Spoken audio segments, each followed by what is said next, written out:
kanilang bibig. Napapahamak sa kanilang bibig dahil sa kanilang mga sinasabi. Ang hindi makakontrol na kanyang bibig, ito'y kinakabaksak niya.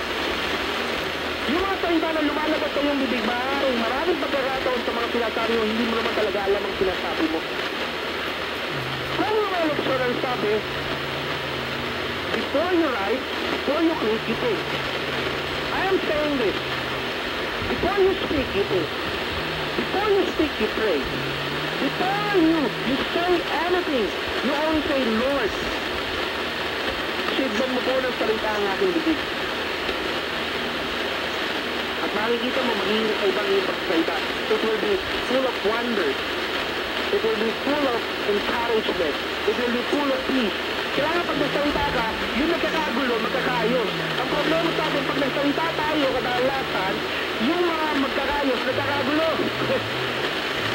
Kasi ikaw, mahilig pa rin sa chismis. Mahilig kang pinapakilaman yung buhay ng ibang tao. Eh, hindi ka naman hinihinga ng opinyon. Huwag mo makilaman yung buhay ng ibang tao, pakilaman mo yung buhay mo.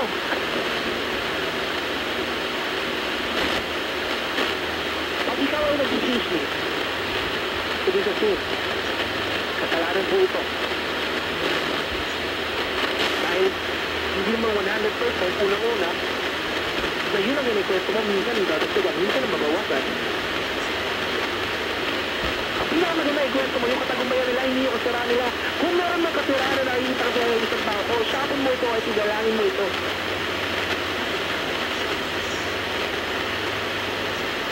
How can it be a distraction sa buhay ng isang tao?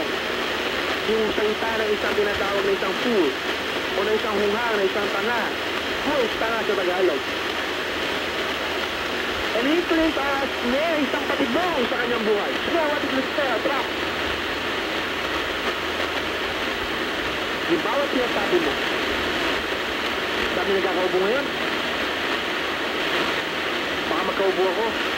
When you speak, you are already prophesying what will happen. Nung nilikha na Panginoon ang daigdig, anong ginamit ka? Ang kanyang salita. Nung ang ating Panginoon, kaharap si Satanas, in the mount of temptation, he was tempted 3 times. But he did not agree on what Satan is saying. Ikaw kadalasan sa mamamagitan ng iyong bibig, sabihin na natin, hindi mo sinasabi mahirap ang buhay, hindi mo sinasabi ikaw ay magkakasakit, pero sinasabi mo, oo nga, maraming may ubo, kaya ako yung magkakaubo. Nakikisangayon ka. And that is what you call, you are conforming to the pattern of this world. And it is clear in the book of Isaiah chapter 8 verse 12, do not fear what the world fears. It is clear in Romans 12 verse 1 to 2. Do not conform to the pattern of this world, but be transformed by the renewing of your mind. Kaya hindi mo namamalayan, maraming pagkakataon, yung kinakapahamak mo ay ang iyong bibig. Saan ba nakahuli ang isda? Bakit ang kabayo nilalagay ang tali sa bibig? It's a good realization and meditation. Diba? Bakit ang isda sa bibig na huli? Bakit ang kabayo na sa bibig ang kanyang tinatawag na tali? Because the Word of God tells us, even though that your mouth is small, even though like a ship or an airplane, maliit yung manibela, it steers the wheel. So your word steers your life.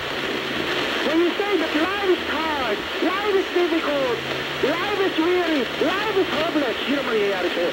Because you are prophesying, you are already declaring. Kung ano ang mangyayari sa'yo, boy, sabihin mo araw-araw, ako'y mayaman, kahit hindi pa rin nangyayari ito, sabihin mo, ako'y mayaman, ako'y mayaman, ako'y mayaman, ako'y sinagpala, ako'y malusog, ako'y mahaba ang buhay, ako'y malakas, ang aking asawa ay napakabait, ang aking anak ay napakamasunurin, sila ay hindi na magbibiso, sila ay pinakamapagmahal na pamilya. You always declare it.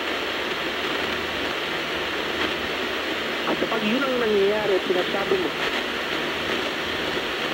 yung dinideklara mo, your declaration will be your inspiration. Because when you declare it, you should be inspired. Kapag sinabi mo, mabait ang iyong mga anak, kailangan sila lagi magluto mo ng pagkain, kausapin mo, hindi lang yung dinideclare mo. After your faith, you must walk on it. Kailangan paniwalaan mo dahil yung inyong sinasabi, ito'y ganap. Ang kailangan mo paniwalaan mo because God has given you the power to get well. God has given you the power to be a champion. Be careful in what you are saying.